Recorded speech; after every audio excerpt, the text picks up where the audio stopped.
Bien, pues este día estamos en el librero, pues como siempre muy contentos de poder hablar de libros, de ediciones, y hoy doblemente contentos porque nos acompañan dos mujeres, ambas activas en los libros y en la edición, eh, y que comparten una nacionalidad, ambas son bolivianas, eh, eh, pero, pero bueno, pues además de que son bolivianas, aunque ninguna de las dos eh, eh, nos, está, nos está hablando desde Bolivia, ¿no? Una de ellas nos habla desde Estados Unidos y la otra desde México, ¿no? Eh, Así que gracias a estas tecnologías estamos unidos. Bueno, pues, pero bueno, voy a presentarlas primero y después continuaremos con la charla. Bueno, pues eh, en primer lugar, bueno, está Giovanna Rivero con nosotros. Giovanna, pues mucho gusto porque estés en el librero el día de hoy. Muchas gracias por aceptar esta invitación. No, gracias a ustedes, Juan José. Muy contenta de estar en el librero y charlar esta mañana soleada. Sí, así es que dio una pausa, al menos en México, ¿no? Y dejó esta lluvia pertinaz. Pero bueno, yo quiero decirles que Giovanna Rivero, ella es originaria de Bolivia, como habíamos dicho. Algunos de sus libros publicados son Para comerte mejor, que recibió el premio Dante Alighieri en 2018. Publicó también 98 segundos sin sombra, que a su vez recibió el premio Audiobook Narration Best Spanish Voice Over. Esta novela fue llevada al cine por el director boliviano Juan Pablo Richter. También algunos de sus libros de cuentos más recientes son Tierra fresca de su tumba, del que hoy hablaremos un poco más. Un libro que está pues publicado en italiano, básicamente, publicado por la Gran Vía Edizioni, que se llama Ricomporre Amoredoli Scheletri. Obviamente no es como se pronuncia, pero bueno, ese es el título. Ella obtuvo el premio de cuento, el Premio Nacional de Cuento Franz Tamayo en el 2005. Estuvo en la Feria Internacional del Libro de Guadalajara, seleccionada como uno de los 25 secretos literarios mejor guardados de América Latina en el 2011. Fue Premio Nacional de Cuento con Cosecha Ñ en España 2015 y residente del Iowa Writing Program en 2004. Es doctora en literatura hispanoamericana por la Universidad de Florida en Estados Unidos. Y junto a Mayela Bodin dirige el sello Mantis, que publica exclusivamente narrativa escrita por mujeres, que también de eso hablaremos. Y bueno, y también nos acompaña Moira Bailey. En primer lugar, bueno, muchas gracias, Moira, por estar hoy aquí en el librero. No, gracias a ti, Giovannini. Juan José, ya sabes que yo soy aquí amiga de E1 Ediciones. Sí, bueno, y Moira, bueno, efectivamente ella es integrante de E1 Ediciones. Como les dije, también nació en La Paz, Bolivia, aunque ahora vive en la Ciudad de México. Ha traducido libros de William Hazlitt, William Chambers y Paul Valéry. Tradujo también La calle del héroe de Mark Wilson, con el que obtuvo el premio al mejor libro de historia traducido por la Latino Book Award. Y publicó el libro de ensayos Viaje al lomo de tigre, que lleva ya 4 ediciones, y ahí ha tenido numerosas contribuciones periodísticas en diarios de Bolivia y México. Fue becaria del Consejo Británico y de la República Popular de China. Actualmente reside en la Ciudad de México. De hecho, pues ya es prácticamente también mexicana. Tiene algunos problemas con cuestiones gastronómicas que se irán resolviendo seguramente más adelante, ¿verdad? Eso ya Pero bueno, eso se lo pasamos aquí en México, ¿no? Ese es mi pecado. Sí.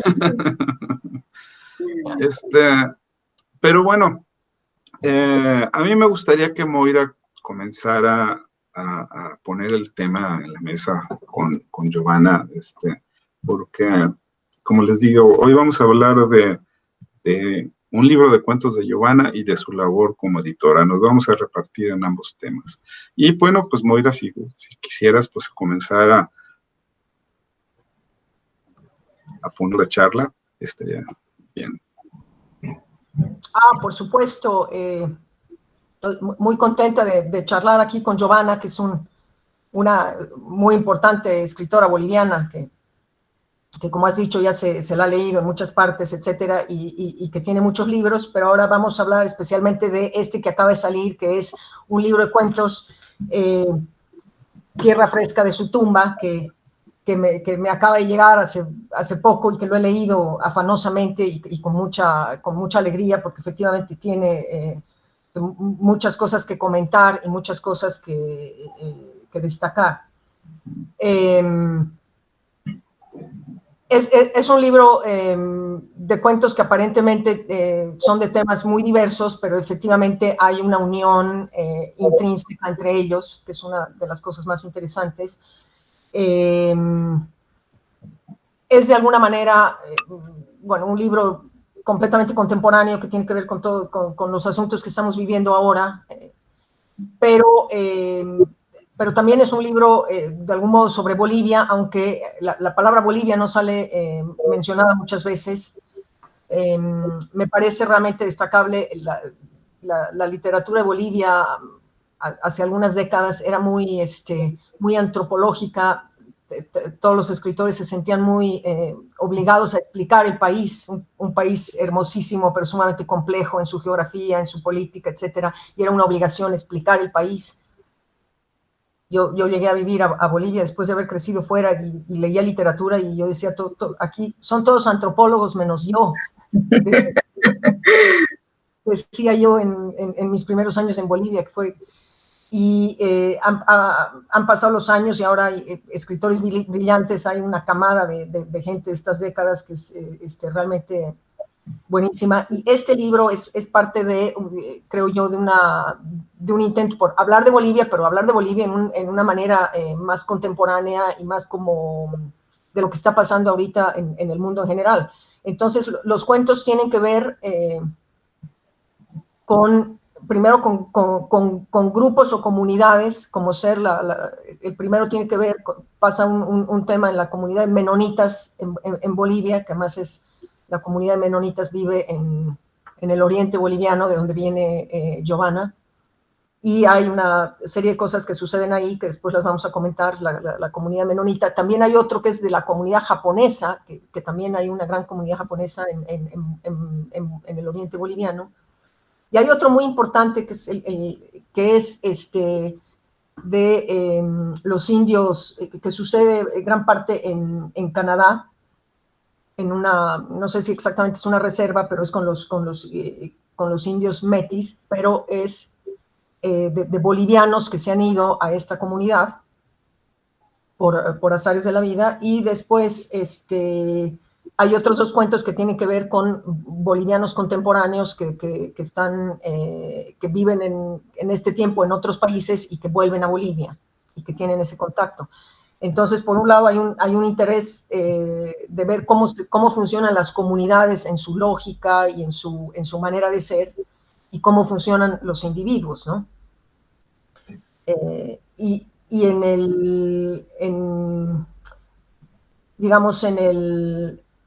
este cuento que les digo, bueno, tiene que ver, aunque parecen temas totalmente dispersos, tiene mucha unión intrínseca el libro. Y algo muy interesante es ver, por ejemplo, cómo están manejados ciertas imágenes poéticas. Por ejemplo, el que más me gustaron todos y me gustó el libro en general, pero por ejemplo, hay un cuento que se llama Piel de Asno, que es de donde sale el nombre del libro, Tierra Fresca de su tumba, que es una cosa muy llamativa, que uno dice que como Tierra Fresca de su tumba, que llama la atención ya de por sí el nombre. El otro día charlábamos con Giovanna, yo le decía qué nombre tan fabuloso has escogido, y que me parece, y que coincido también con que el nombre de su novela 98 segundos sin sombra es verdaderamente bueno. Es un instante en otra novela que ahora ya no tenemos tiempo de analizar tanto, pero que es de la ansiedad de una adolescente que vive unas realidades muy, muy fuertes. Pero el título es fabuloso, así como Tierra Fresca de su tumba. Tiene que ver con unos niños bolivianos que están en Bolivia y cuyos padres tienen un accidente terrorífico en Yungas, nada menos que en Yungas, que ahora la gente sabe más. Ha habido videos de las carreteras más tremendas del mundo. Hay un video de las carreteras más tremendas del mundo, y están unas de India y unas de Yungas, seguramente lo han visto, y que es un paisaje prodigioso, un paisaje hermosísimo, pero tiene unas profundidades y unas cavidades verdaderamente monstruosas, porque es el paso entre los Andes y la Amazonía, de algún modo, en pocas horas, tal vez. Entonces, las alturas son abismales. Entonces, justamente ahí mueren los padres de estos dos niños, que por azares de la vida van a dar a Canadá, donde una tía, y que viven en esta comunidad de los indígenas. Y ahí sale muchas veces el tema de la tierra, y sale una frase de Tierra Fresca de su tumba. Lo que pasa es que eso hace alusión a la tumba de la madre de estos dos chiquitos que se han muerto. Se murieron ambos padres, y que justamente no tiene que ver con una tumba, porque no se la entierra a la señora, porque los cuerpos son incinerados para llevárselos a Canadá, porque justamente la tía le dice, una de las imágenes más tristes de los inmigrantes y de las personas que viven en otros países es cuánto sufren de saber que sus muertos se han quedado en otro lugar y que nadie les pone flores, y que las tumbas están cada vez más avejentadas, etcétera. Y para no tener ese sufrimiento, además de los demás, llevemos las cenizas. Y entonces nunca hay tumba, y obviamente no hay tierra fresca, pero lo fresco es el recuerdo y el dolor de la muerte, porque tumba no existía. Y creo que hay un trabajo fabuloso de tiempo en este cuento, en el sentido de que se trabaja la memoria y se trabajan los tiempos simultáneos, y hay párrafos hermosísimos en los que se habla de la memoria, especialmente de la chica, son dos hermanos, de la memoria de su madre y de todo lo que va pasando, y cómo ella va creciendo en Canadá en circunstancias bastante difíciles, y va acordándose de su madre y va tratando de deducir cómo sería ella ahora con su pelo largo, caminando en tal parte o en tal parte, queriéndonos así o así, etcétera, etcétera. Y la imagen es más, la frescura es la del dolor antes que de la tumba. Entonces, está perfectamente lindísimo este cuento, que se llama Piel de Asno. Vuelvo nuevamente a los nombres, me parecen, ahorita los voy a leer, me parecen magníficos los títulos de los cuentos. Piel de Asno es porque en algún momento del invierno uno de los chicos se abriga con la piel de un burro, y entonces esa es la imagen que queda, aunque el cuento es de otras cosas, ¿no? Existe realmente haber tomado, de alguna manera hay una lógica indígena en este cuento. Los chiquitos aprenden, ¿no?, a cómo se vive ahí o cómo se piensa, que es una manera muy diferente a nuestro pensamiento en las ciudades contemporáneas.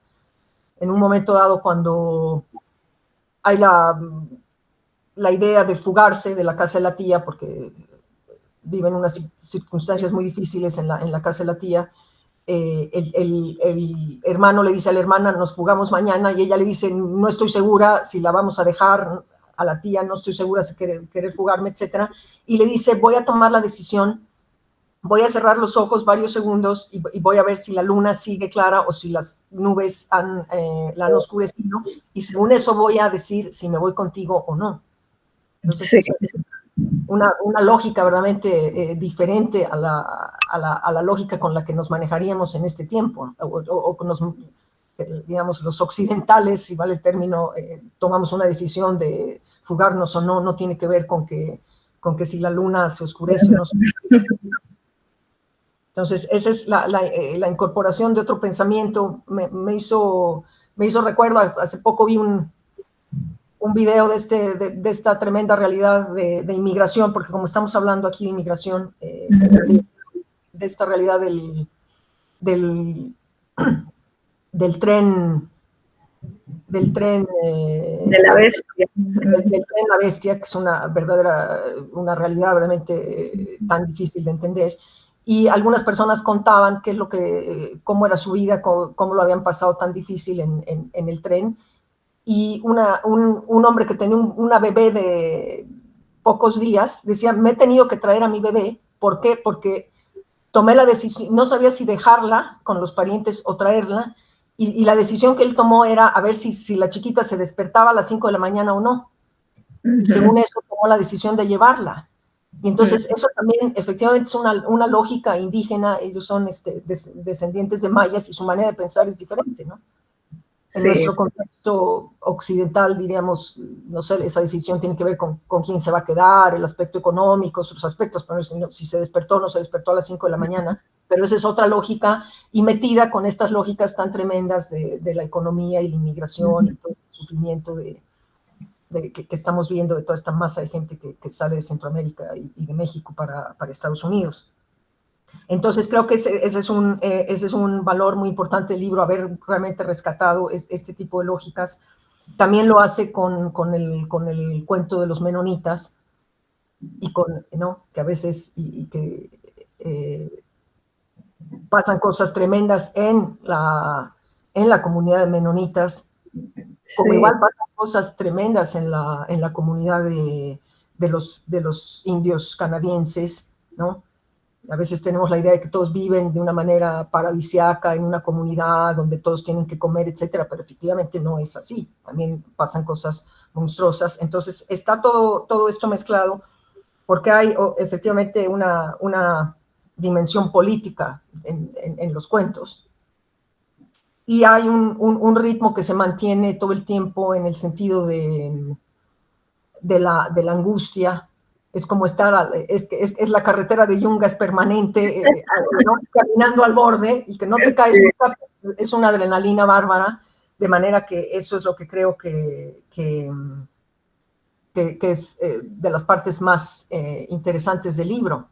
Entonces, cuéntanos, Giovanna, ¿por qué te interesan tanto estas comunidades y también los individuos? Y perdón, también hay individuos, 2 bolivianos que viven en Estados Unidos y vuelven a Bolivia, a una casa muy antigua y que tienen también un choque cultural al volver. Sí, bueno, primero me encanta que te haya gustado Piel de Asno, porque es un cuento que podría decir que es mi favorito, mi hijo favorito de este libro.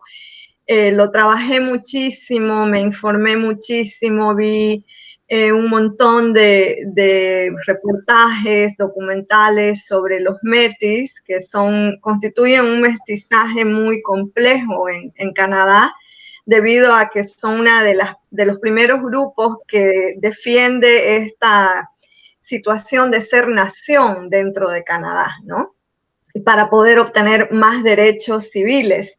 Entonces, yo vi mucho de estos reportajes, como digo, para de algún modo conectarme con sus problemas y de ahí poder construir personajes que tuvieran más sustancia, que no constituyeran semblantes simplemente de una cultura que en realidad no conozco.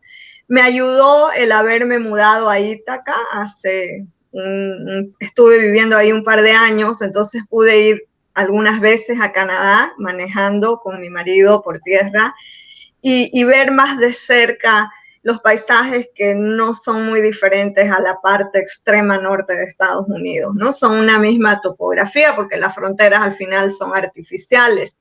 Y justamente esta es una de las cosas que me interesa trabajar, a tu pregunta, querida Moira. ¿Por qué me interesan estos grupos que parecen lejanos de las hegemonías culturales que conocemos, ¿no? Mundos súper occidentalizados, sociedades que se tensionan entre una gran modernidad, pero también en vidas más premodernas o con muchas más dificultades de orden material y político. Yo soy de provincia, ¿no? Soy de un pueblo que es Montero. No sé si alguna vez, Moira, pudiste visitar estos pueblitos. Bueno, ahora ya no son ciudades, pero en mi juventud, en mi infancia, eran pueblos. No sé si conoces algunos pueblos de esta parte de Bolivia. No he llegado a Montero, lastimosamente, pero sí conozco partes de Santa Cruz, sí. Bien, sí. Pero Montero no. Pero bueno, Montero, cuando a mí me toca crecer, ¿no? Ser niña, ser joven, era un pueblo que le envidiaba eso que Santa Cruz estaba desarrollando, esa modernidad. Montero siempre, esos 50 kilómetros eran más que 50 kilómetros de diferencia entre Montero y Santa Cruz, era siglos de diferencia material.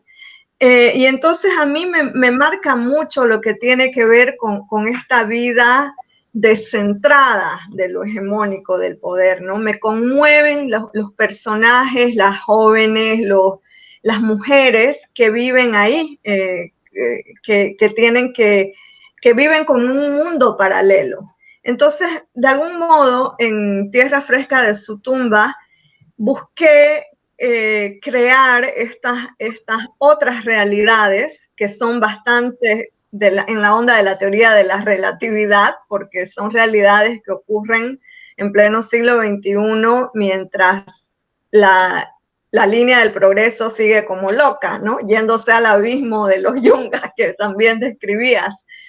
Y en este sentido, por ejemplo, la señora Keiko, que es una de mis personajes que yo más aprecio, también me informé mucho para poder crearla, tiene que ver con estos rastros, estos residuos de unas culturas poco conocidas por la complejidad boliviana, ¿no? A veces decimos como de memoria, Bolivia es muy compleja, Bolivia es muy diversa, lo decimos como aprendido.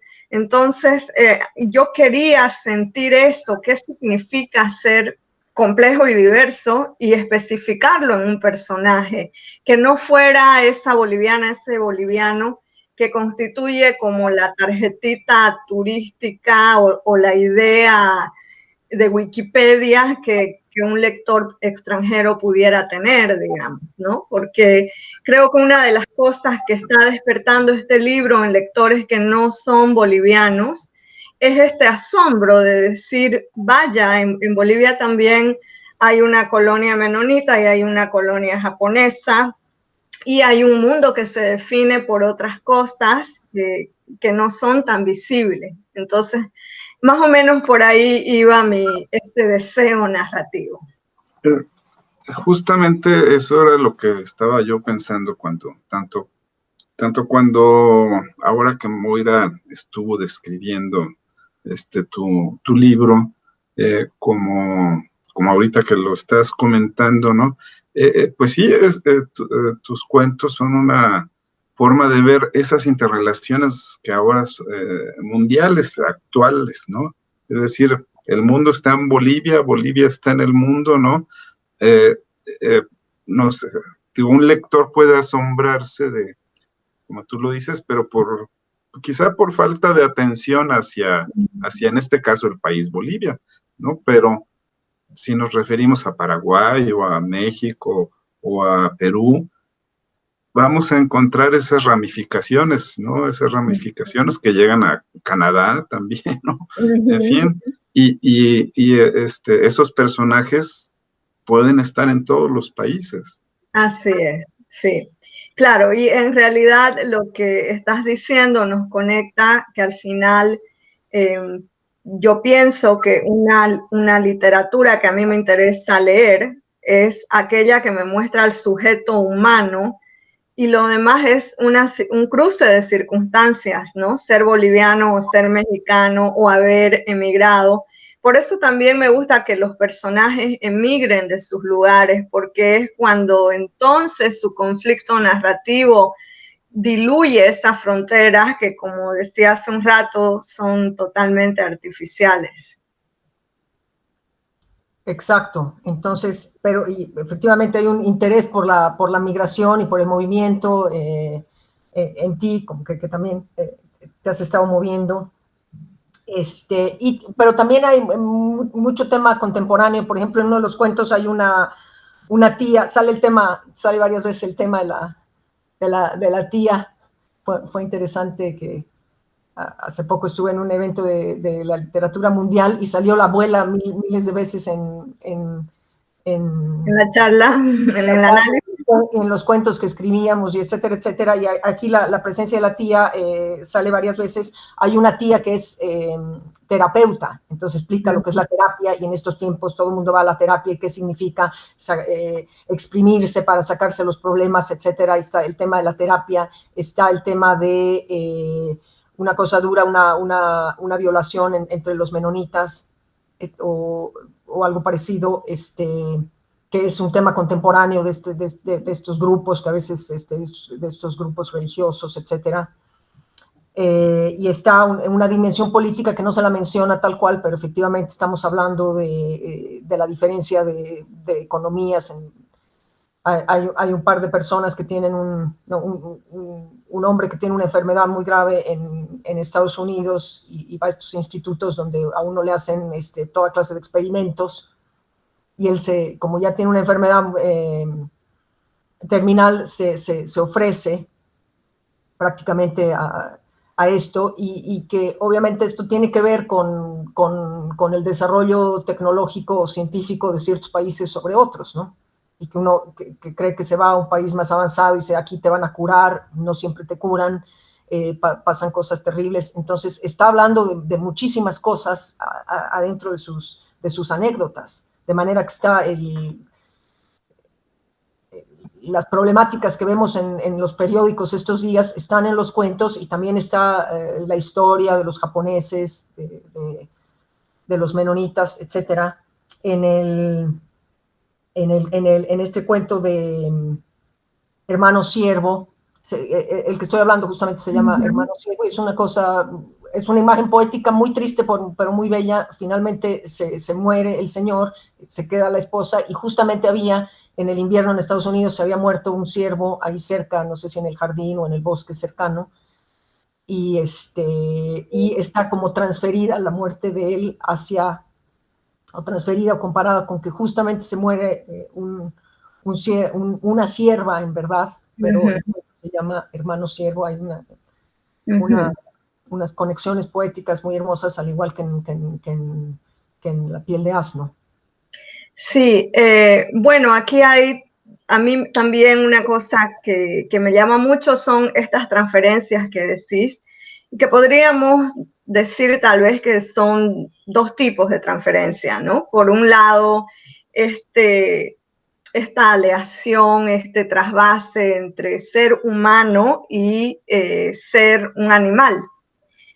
Y entonces llegar a un punto, a una intersección en que es posible ya no distinguir si uno es un humano o un animal, porque ambos, debido a esta ferocidad de los sistemas económicos y debido también me parece, a un desarrollo de una conciencia colectiva que espero esté madurando en relación a los reinos naturales, de pronto vamos reconociendo en ese otro animal también a un sujeto, ¿no?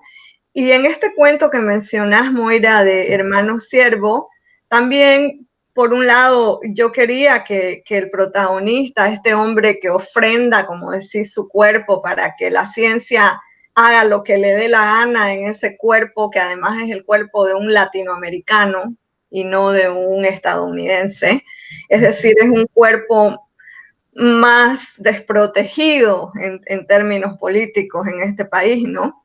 Y por eso en ese cuerpo se puede hacer lo que sea, inyectarle vacunas en experimentación, sustancias. Entonces es un cuerpo hecho para esta inmolación, como han sido siempre los cuerpos de los animales. Yo quería un poco hacer esa transferencia. Y la otra transferencia, ya que usaste este término tan interesante, tiene que ver también con las modalidades narrativas, ¿no? Piel de asno, por ejemplo, es el título de un cuento de hadas. Que no sé si ustedes conocen ese cuento de hadas de una princesa que huyendo de los deseos imperiales incestuosos del rey, de su padre, se tiene que disfrazar con una piel de asno, perder su estatus noble y buscar refugio en otros reinos. Entonces, si bien mi cuento Piel de asno no tiene, creo a primera vista, nada que ver con este cuento de hadas que les estoy mencionando, sí es uno de mis cuentos favoritos de los cuentos de hadas y quise por lo menos tomar el título y hacer con eso otra cosa, pero que de algún modo también tiene que ver con cubrirnos de otra identidad, ¿no? O de intentar ser otros, no estos seres perfectos que nos ha obligado a hacer el mundo súper moderno del capitalismo y de sus esquemas que van, como digo, hacia una máquina perfecta del ser humano, sino más bien ponerte eso, una piel horrible o no pensada para lo humano, y estar feliz de estar cubierto con ese pelaje y ese olor a asno, ¿no? Entonces quise tomar por lo menos el título y hacer esa transferencia poética a estos personajes. Ah, qué lindo. Lamentablemente no conocí el cuento de hadas, pero claro, tiene una historia este título. Sí. Muy bien, muy bien, muy bien. Sí, pues creo que, bueno, digo, ya para un lector creo que todas estas temáticas que han estado ustedes mencionando, realmente, bueno, seguramente será muy atractivo, ¿no? Recordemos eso, que son cuentos, ¿no? Un género que no es, aparentemente, ¿no? Eso se dice, no es de los favoritos actualmente, pero bueno, sin embargo, yo creo que sí tiene muchos lectores, ¿no? Creo que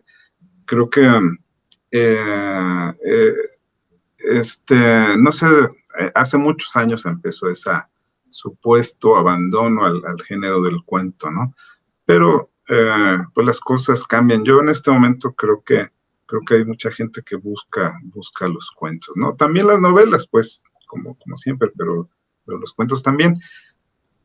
Pensando ya en qué editorial está publicado Tierra Fresca de tu tumba.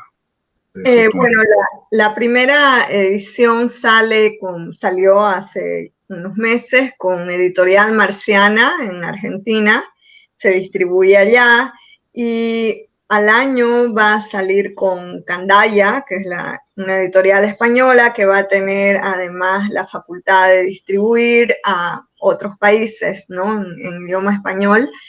También va a salir con una editorial muy linda en Brasil, que es Incompleta, y acaba de salir hace poco también en Italia. Aquí les muestro la portada italiana, que en realidad este volumen reúne dos libros, reúne Tierra Fresca de tu tumba y uno anterior que es Para comerte mejor. Y Ricompore Amoreboli Scheletri, no sé tampoco si se dirá así, pero se está leyendo en Italia, y al año, por suerte, sale también en Bolivia con El Cuervo.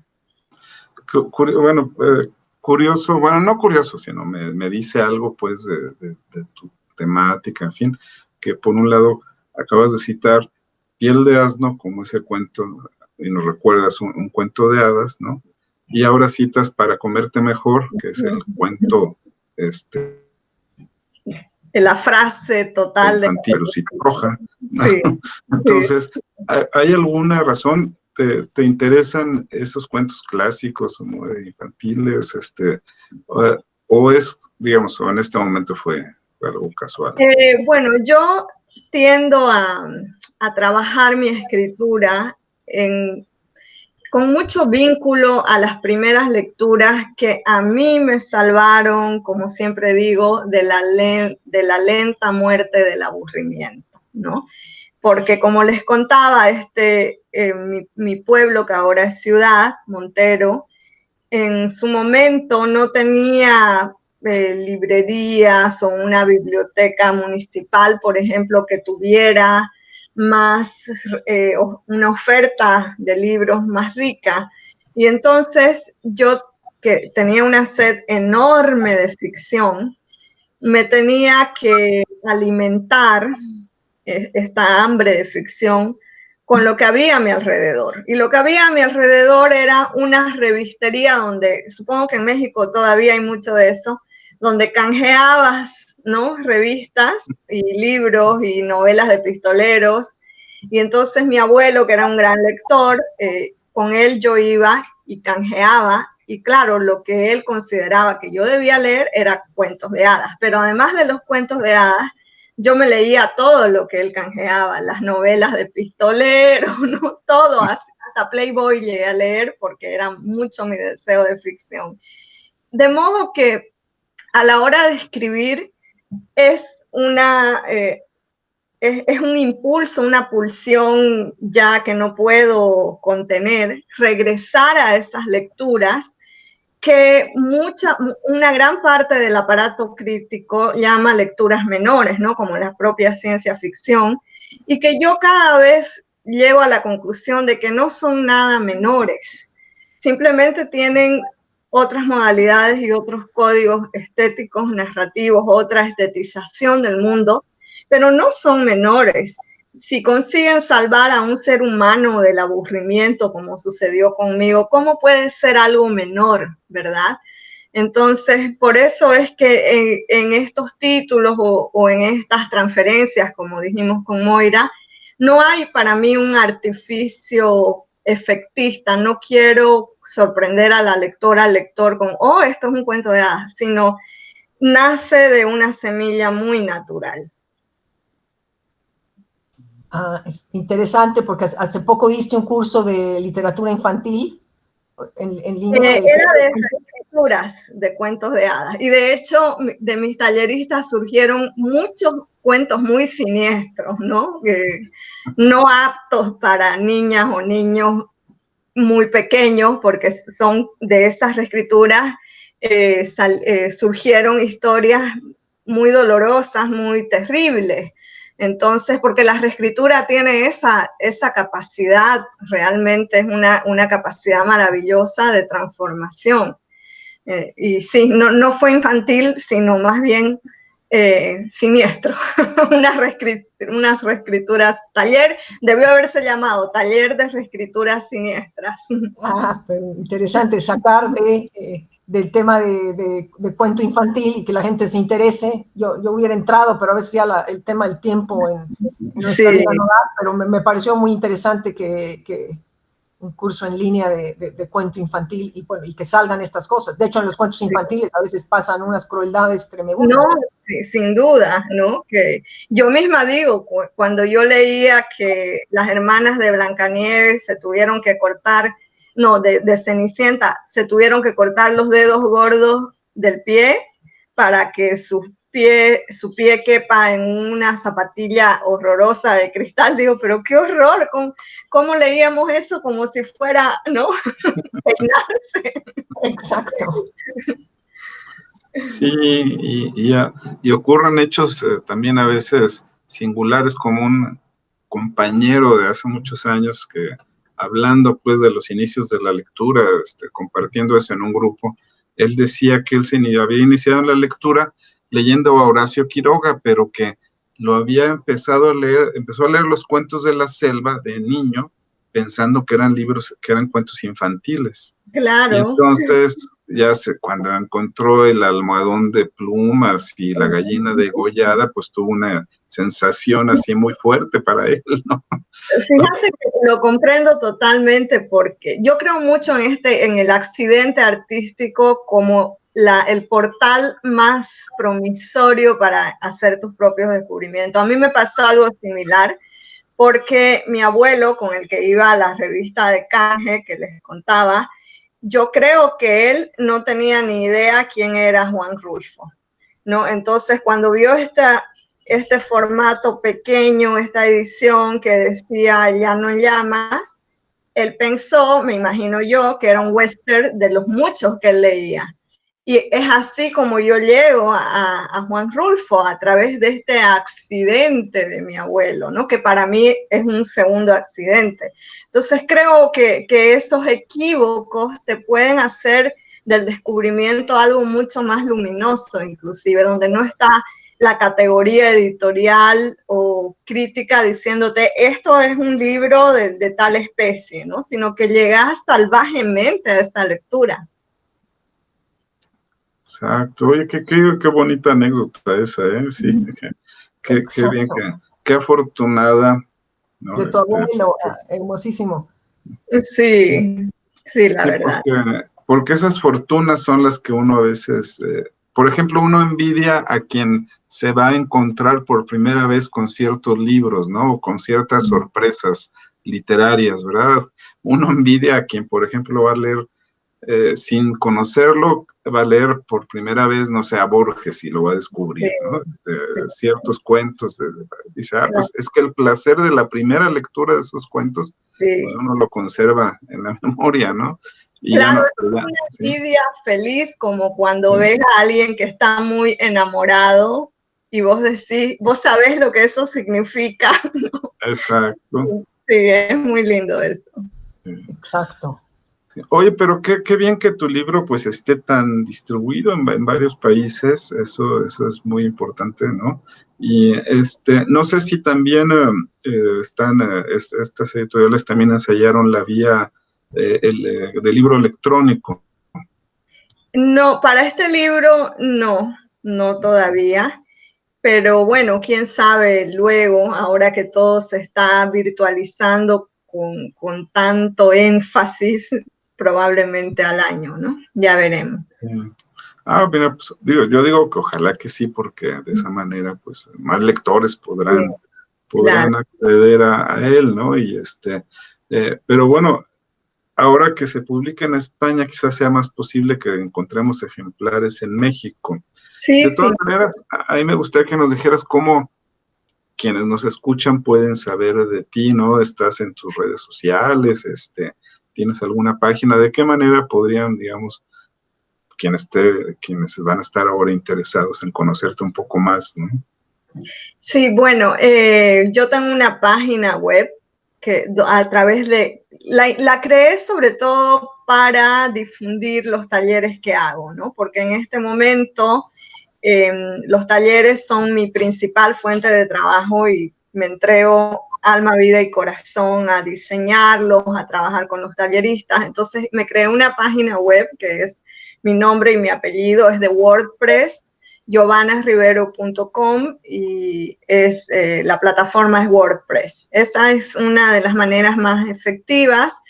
Por supuesto, no por supuesto, porque hay mucha gente que prefiere no, pero yo tengo Twitter, Facebook, Instagram. Si bien trato de ser interactiva con la gente porque me interesa saber qué está haciendo el otro, la otra, ¿no? ¿Qué está escribiendo, qué está publicando, qué cosas están sucediendo. Trato de encontrar un balance porque también las redes te pueden devorar. Son pulpos que te aprisionan y no te sueltan si no sabes cómo manejar eso. Entonces es un constante balance entre la energía que trato de entregarle a las redes y lo que trato de reservar para trabajar, porque hay que trabajar. Y hablando de esta energía, justo ayer conversaba con un amigo sobre lo mucho que la virtualidad durante la pandemia ha sustituido otros momentos de encuentro y también algunos de sus riesgos, ¿no? Y yo pensaba, por ejemplo, en que algunos indígenas, cuando recién, o indígenas o no indígenas, gente que simplemente no estaba, toda la gente que no estaba en contacto con la tecnología reciente de la fotografía, ¿no? Quizás, por ejemplo, mis abuelos, estas personas no querían sacarse fotos porque consideraban que la fotografía te quitaba el alma. Y a veces pienso que es verdad que la virtualidad te puede robar mucho de esa energía psíquica. Claro, claro. Bueno, sí, nos enfrentamos a lo que ahora es el ya famoso dilema de las redes sociales, pues hay mucho que pensar sobre eso, pero sin embargo, a mí me gustaría que pasáramos ahora para al menos ir ya cerrando, porque a mí me toca hablar del tiempo siempre en este programa, ¿no? Pero me gustaría que habláramos de tu trabajo también como editora, ¿no? Y de esta editorial Mantis, que publica literatura hecha por mujeres, ¿no? ¿Cómo surgió la editorial? ¿Cuáles son sus objetivos, no? ¿Cómo produce los libros, no? En fin, platícanos, ¿no? Sí, bueno, Mantis es una colección de narrativa que dirijo con Magela Buduán, otra escritora boliviana muy amiga mía, y hace unos años, el 2017, decidimos intervenir, digamos, en la acción cultural con este espacio, con este sello que sale bajo el paraguas de Editorial Plural en Bolivia, una editorial muy linda.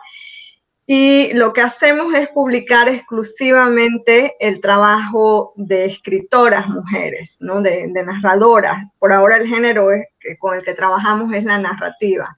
Entonces, porque nuestra idea un poco, sabemos que los distintos movimientos feministas, por suerte, están cambiando los ecosistemas culturales y políticos, tratando de que las cosas sean más justas en todos los niveles, no solo para las mujeres, también para los hombres, ¿no? Para las comunidades trans, en fin, el feminismo es realmente un humanismo.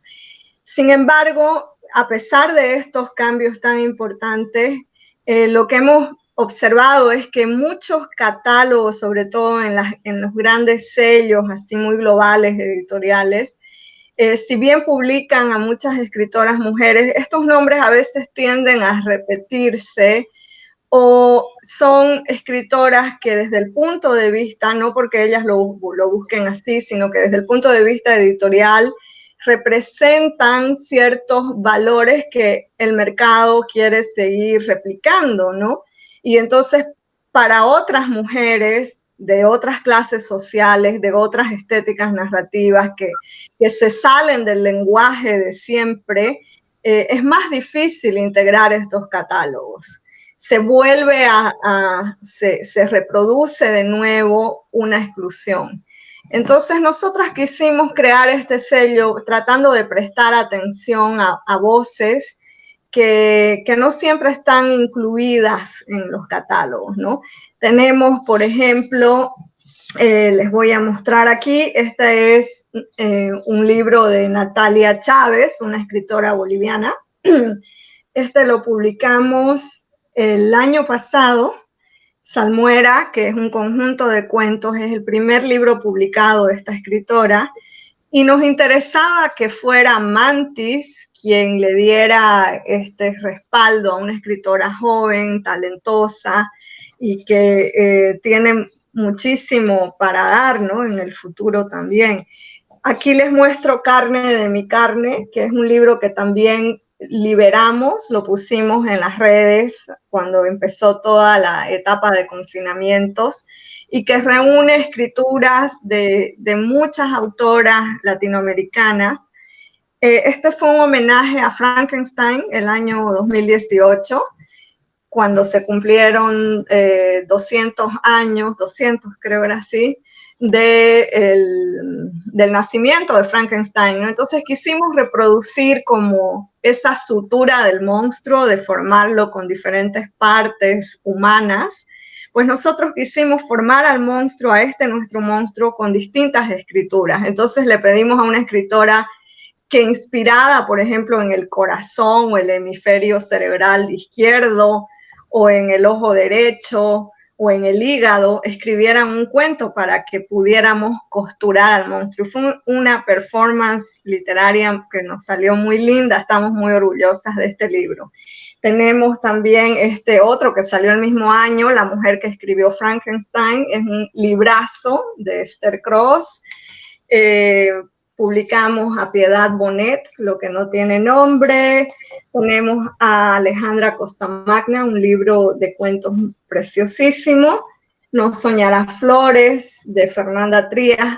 Publicamos con mucho honor a Daniela Alcíbar, no me queda ni un libro de ella conmigo. Una novela que luego la publicó Candaya y que está teniendo muchos lectores, que es Siberia. Entonces, ahí vamos, ¿no? Seguimos trabajando y este año vamos a tener algunas sorpresas a fin de año. Pues qué bonitas ediciones, realmente qué bien trabajan muy bien el diseño de la edición y la impresión allá con Plural. Pues, fíjate que, perdón que siga y con esta parte termino. Bueno, aquí si sacas el forro, esto es tela, ¿no? Entonces, creemos mucho también en esta relación sensual con el libro. Claro, no, eso está muy bien, eso es no, sí, eso nunca va a acabar esa sensación, ese sentir a los libros como objeto, evidentemente, ¿no? Pero, pues, qué bien que continúen con esta actividad, y bueno, pues, aquí el librero, pues es un espacio abierto para hablar de las cosas nuevas que hagan, ¿no? En cualquier otra oportunidad, por supuesto, porque, bueno, pues ese es el motivo un poco tanto de lo que está haciendo la editorial E1 Ediciones como el librero, que, bueno, somos hermanos, es fortalecer que entre los países de Latinoamérica sepamos qué estamos haciendo, ¿no? Y lo sepamos directamente, ¿no? Sin otros intermediarios, sino directamente entre nosotros. Y bueno, pues ojalá que bueno, que me da mucho gusto pues hablar de este tipo de editoriales que además se hacen desde diversos países, ¿no? Tú desde Estados Unidos, no sé si tu compañera con la que trabajas, ella está en Bolivia. Bueno, hace un año precisamente se mudó a Oregón, ha empezado un doctorado, así que la tengo más cerca, no tanto, pero un poco más cerca. Sí. Bien, pues estamos en la recta final, Moira, no sé si quieres añadir algo. No, creo que podríamos charlar de los otros libros, pero hemos charlado de este. Me parece lindísimo que aquí el público mexicano tenga contacto con Giovanna, que estamos viendo que, aunque es un ingeniero de las redes sociales, así que es fácil es fácil contactarla y que se lean sus cosas, etcétera, aunque ya hemos visto que se ha editado en tantos países. Sí. Y felicidades por tu trabajo, Giovanna, es una escritora boliviana, una embajadora queridísima de nuestras letras, así que una alegría para mí haber charlado aquí. Muchas gracias, de verdad ha sido un placer y me siento honradísima de la lectura que has hecho, Moira, de Tierra Fresca de su tumba, porque, bueno, tu sensibilidad se nota en haber detectado cosas que a veces se pasan por alto y te agradezco mucho por eso. Y muchas gracias, Juan José, por este espacio tan lindo. La verdad es que es una oportunidad para estar en contacto con los lectores y las lectoras de México. Al contrario, Giovanna, muchas gracias a ti por habernos dado esta oportunidad de divulgar pues estos contenidos que no son tan importantes, ¿no? La literatura, los libros, nuestros países, ¿no? Bueno, pues gracias y pues hasta la próxima. ¿Listo? Bye, bye. Gracias. Bye, bye.